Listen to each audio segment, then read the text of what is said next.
Guys, 2-3 ദിവസത്തെ ഒരു കുട്ടി ബ്രേക്കിന് ശേഷം ഇന്നൊന്ന് പുറത്തിറങ്ങിയതാണേ. നോക്കിയപ്പോഴോ പോകുന്ന വീഡിയോ ഒന്നും ഞാൻ എടുത്തിട്ടില്ല.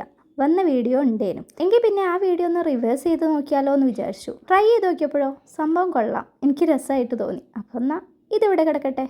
ബൈ ദ വേ, നമ്മൾ പറഞ്ഞു വന്നത് ഞങ്ങളിപ്പോൾ എന്തിനാണ് പുറത്തിറങ്ങിയെന്നല്ലേ. അങ്ങനെ കാര്യമായിട്ടൊന്നുമില്ല. ആകിയിട്ട് എന്തായാലും കോയമ്പത്തൂർ പോവുക. എങ്കിൽ പിന്നെ 2 ദിവസത്തേക്കുള്ള അത്യാവശ്യത്തിനുള്ള സാധനങ്ങളൊക്കെ വാങ്ങി വെച്ചാലോ എന്ന് വിചാരിച്ചിട്ട് ഇറങ്ങിയതാണേ. ഇതേ ഇങ്ങോട്ട് നോക്കൂ, അവിടെ ഒരു മൈന. അവിടെ മാത്രമല്ല, ഇവിടെയും അവിടെയും ഒക്കെ ഉണ്ട്. നോമ്പ് സീസൺ അല്ലേ, അപ്പോൾ പിന്നെ നോമ്പ് തുറ വിഭവങ്ങളൊക്കെ എന്തായാലും ഉണ്ടായിരിക്കും നമ്മുടെ നാട്ടിൽ. അപ്പോൾ ഇന്ന് അത് തന്നെയാവട്ടെ ഈവനിങ് സ്നാക്സ് ആയിട്ട്. അങ്ങനെ ഞങ്ങൾക്ക് ഇഷ്ടപ്പെട്ട 1-2 ഐറ്റംസൊക്കെ വാങ്ങിച്ചിട്ട് അവിടെ നിന്ന് ഇങ്ങോട്ട് പോകുന്നു. അടുത്തായിട്ട് കുറച്ച് ബേക്കറി ഐറ്റംസ് വാങ്ങിക്കാനാണ്. കടയിലെ സ്പെഷ്യൽ എന്ന് പറയുന്നത് ഇവിടുത്തെ ഈ ബ്രെഡാണ് കേട്ടോ. എത്ര ബ്രെഡ് പാക്കറ്റ് അവിടെ കാണാറ് അറിയോ.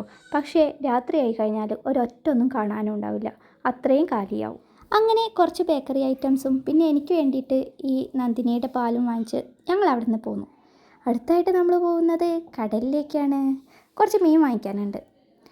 ഇവിടെ വന്നാൽ ആകെ കൺഫ്യൂഷനാവും ഏത് മീൻ വാങ്ങിക്കണം എന്നുള്ളത്. അങ്ങനെ അവിടെ നിന്ന് ക്ലീൻ ചെയ്യാൻ ഈസി ആയിട്ടുള്ള കുറച്ച് മീനൊക്കെ വാങ്ങിച്ചിട്ട് ഞങ്ങൾ പോന്നു.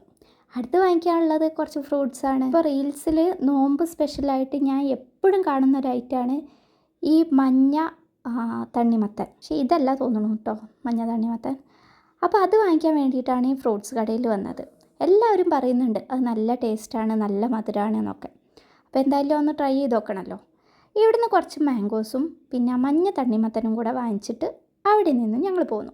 ഇനിയൊന്നും കാത്തിരിക്കേണ്ട, ഇത്രയേ ഉള്ളൂ ഞങ്ങൾ ഇന്ന് വാങ്ങിച്ചത്. അവിടെ നിന്ന് നേരെ വീട്ടിലേക്ക്. ഇതൊക്കെ എന്തിനാണ് ഞങ്ങളോട് പറയുന്നതെന്നല്ലേ. ഈ വീഡിയോ റെക്കോർഡ് ചെയ്തപ്പോഴും എഡിറ്റ് ചെയ്യുമ്പോഴൊക്കെ ഞാനും വിചാരിച്ചിട്ടുള്ള കാര്യം അത്. എന്തിനാലേ നിങ്ങളുടെ ഈ 2 മിനിറ്റ് വെറുതെ കളഞ്ഞത്. എക്സാം സീസൺ അല്ലേ, കുറച്ച് ദിവസത്തേക്ക് മെയിൻ ആയിട്ടുള്ള ഒരു കണ്ടൻറ്റും ഉണ്ടാവില്ല. അപ്പോൾ ഇങ്ങനത്തെ ചെറിയ ചെറിയ കുട്ടി വീഡിയോസൊക്കെ ആയിട്ട് ഒന്ന് അഡ്ജസ്റ്റ് ചെയ്യേണ്ടി വരും. അപ്പോൾ എല്ലാവർക്കും ബൈ ബൈ.